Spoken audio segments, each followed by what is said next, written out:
Hi అండి, welcome back to my channel. ఈరోజు వచ్చి మనం గుత్తి వంకాయ కూర వండుకుందామండి.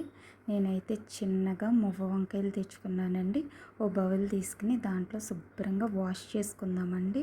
వంకాయని శుభ్రంగా వాష్ చేసుకున్న తర్వాత మళ్ళీ వాటర్ పట్టి దాంట్లో సాల్ట్ వేయండి. కొంచెం వేసి శుభ్రంగా వాష్ చేసిన తర్వాత నేను ఎలా అయితే ఘాటులు పెడుతున్నానో అలా ఘాటులు పెట్టుకోండి. కట్ చేయండి 4 సైడ్స్ కింద, పెద్దవి అయితే మాత్రం 6 సైడ్స్ కింద కట్ చేసుకోండి. కట్ చేసుకుని వేరే ప్యాన్ పెట్టుకుని ఉల్లిపాయలు పచ్చిమిర్చి వేసి వేపండి. వేరే ప్లేట్లో నేనైతే 2 జీడిపప్పులు, అల్లం, వెల్లుల్లిపాయలు, నువ్వులు, దాచిన చెక్క, లాలిక్కాయ, లవం మొగ్గ తీసుకున్నానండి.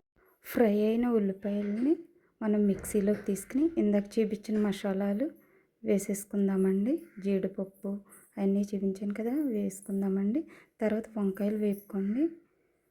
వంకాయలు ఫ్రై అయ్యే లోపల మనం ఇందాక చల్లారబెట్టుకోవడానికి మిక్సీలో వేసుకున్న ఉల్లిపాయలు మసాలాని మిక్సీ పట్టేసుకుందామండి. మిక్సీ పట్టిన తర్వాత ఆ మిశ్రమాన్ని మళ్ళీ ఫ్రై చేసుకుందామండి. వేరే ప్యాన్ పెట్టి దగ్గర పడి పైన ఆయిల్ వచ్చిన తర్వాత 1 స్పూన్ కారం, ధనియాల పౌడర్, కొంచెం పసుపు వేసి బాగా కలుపుకుందామండి. తర్వాత సాల్ట్ వేద్దామండి.